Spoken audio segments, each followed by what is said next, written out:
కడప రాజకీయాల్లో కీలక పరిణామం చోటు చేసుకోబోతుందా? వైఎస్ వివేక కుమార్తె సునీత పొలిటికల్ ఎంట్రీ ఇవ్వబోతున్నారా? అసలు పరిణామాలు చూస్తూ ఉంటే అలాగే అనిపిస్తోంది. ఈ నెల 15న వివేక వర్ధంతి సందర్భంగా పులివెందులలో ఆత్మీయులతో సమావేశాన్ని ఏర్పాటు చేసిన సునీత రాజకీయ ప్రవేశంపై చర్చిస్తారంటూ ప్రచారం జరుగుతోంది. వచ్చే ఎన్నికల్లో వివేక భార్య సౌభాగ్యమ్మ గాని సునీత గాని పోటీ చేసే అవకాశం ఉందని అంటున్నారు. ఆత్మీయులతో జరిగే ఈ సమావేశంలో ఎన్నికల్లో పోటీపైన సునీత ప్రధానంగా చర్చిస్తారని, పులివెందుల అసెంబ్లీ, కడప లోక్సభ సీట్లలో ఎక్కడి నుంచి పోటీ చేయాలన్న దానిపై కూడా అభిప్రాయాలను సేకరిస్తారని చెబుతున్నారు. కాంగ్రెస్ నుంచి పోటీ చేయాలా లేక ఇండిపెండెంట్ గా బరిలోకి దిగాలా అన్న దానిపై అయితే సునీత ఆరా తీస్తున్నట్టు సమాచారం. ఒకవేళ ఇండిపెండెంట్ గా పోటీ చేస్తే మద్దతిస్తామని ఇప్పటికే టీడీపీ, జనసేన ప్రకటించేశాయి. మొత్తం మీద సునీత రాజకీయ ప్రవేశంపై ఈ నెల 15న క్లారిటీ వచ్చే ఛాన్స్ ఉంది.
సునీత ఈ నెల 15వ తారీఖున ఆత్మీయులతో అయితే సమావేశాన్ని నిర్వహించబోతున్నారు. ఇదే సమావేశంలో తన పొలిటికల్ ఎంట్రీ గురించి కూడా ఒక క్లారిటీ వచ్చే అవకాశం ఉన్నట్టు తెలుస్తోంది.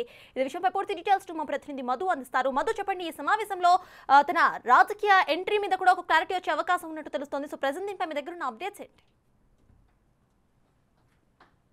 ప్రస్తుతం ఇప్పుడు గత కొద్ది రోజులుగా వైఎస్ వివేకానందరెడ్డి కుమార్తె సునీతమ్మ రాజకీయ అరంగేట్రం చేస్తారనే రూమర్లు కడప జిల్లాలో పెద్దగానే వినిపిస్తున్నాయి. అయితే గత కొద్ది రోజుల కింద ఢిల్లీ పర్యటనలో భాగంగా వైఎస్ జగన్మోహన్ రెడ్డికి ఓటు వేయొద్దండి, ఈసారి నాకు అన్యాయం జరిగింది, రాష్ట్ర ప్రజలకు న్యాయం జరగదు అంటూ పెద్ద ఎత్తున మీడియా ముఖంగా ప్రజల్ని కోరింది. అయితే గత 2 రోజుల నుండి కడప నుండి కావచ్చు, అలాగే పులివెందుల నియోజకవర్గం నుంచి రాజకీయ ప్రవేశం చేసి రాజకీయం ద్వారా అట్లా కాంగ్రెస్ పార్టీ ద్వారా కావచ్చు లేదా ఇండిపెండెంట్ గా కావచ్చు, అయితే ఈ 2 విధాలుగా ఎక్కడో ఒక చోటు నుంచి ఎన్నికల్లో పోటీ చేస్తామని అనే మాటలు కూడా పెద్ద ఎత్తున వినిపిస్తున్నాయి కడప జిల్లాలో. అయితే ఈ నెల 15వ తేదీన మాజీ మంత్రి వివేకానందరెడ్డి వర్ధంతి సందర్భంగా కడపలో ఆత్మీయ సమావేశం ఏర్పాటు చేసి వైఎస్ వివేకానందరెడ్డికి సంబంధించిన వర్గీయులతో ఆత్మీయ సమావేశం ఏర్పాటు చేసుకొని తన రాజకీయం ఎలా మొదలు పెట్టాలా, ఏ పార్టీలో చేరాలా అనే కోణంలో చర్చించే విధంగా తెలుస్తోంది సత్తా. అయితే మధు, మనం ఒకసారి చూస్తే ఒకవేళ ఆవిడ ఇండిపెండెంట్ గా పోటీ చేస్తే ఇటు జనసేన మరియు టీడీపీ మద్దతు ఇస్తాయని కూడా చెప్పారు. అయితే షర్మిల కూడా ఎప్పటి నుండో కాంగ్రెస్ లో చేరారని కూడా అడుగుతున్నారు. ఇక కాంగ్రెస్ లో చేరితే ఒక మద్దతు కూడా ఉంటుందని కూడా ఆవిడ చెప్తున్నారు. కాబట్టి సునీత ఎటువైపు మొగ్గు చూపించే అవకాశం ఉందనుకోవచ్చు.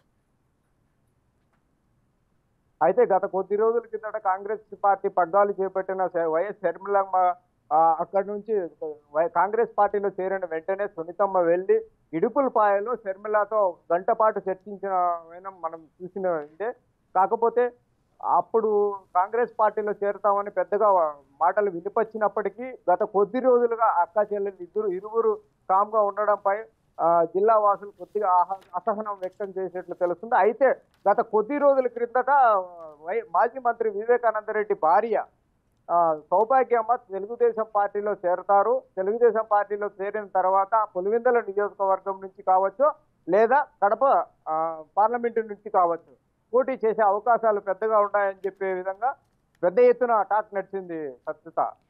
అయితే మధు, మనం ఒకసారి లాస్ట్ టైం ఆవిడ పెట్టిన ప్రెస్ మీట్ గురించి లేకపోతే ఆవిడ మాట్లాడిన వ్యాఖ్యల గురించి మాట్లాడితే తన అన్న పార్టీ వైసీపీకి ఓటు వేయొద్దు అని కూడా ఆవిడ క్లారిటీగా చెప్పడం జరిగింది. ఇక ఇప్పుడు పులివెందుల లేకపోతే ఇంకేమైనా వేరే నియోజకవర్గం నుండి ఆవిడ పోటీ చేసే అవకాశాలు ఉన్నాయి కాబట్టి ఆవిడకి ఈ మొత్తం అంటే సపోర్ట్ ఏ విధంగా ఉండే అవకాశం ఉందనుకోవచ్చు ప్రజల నుంచి?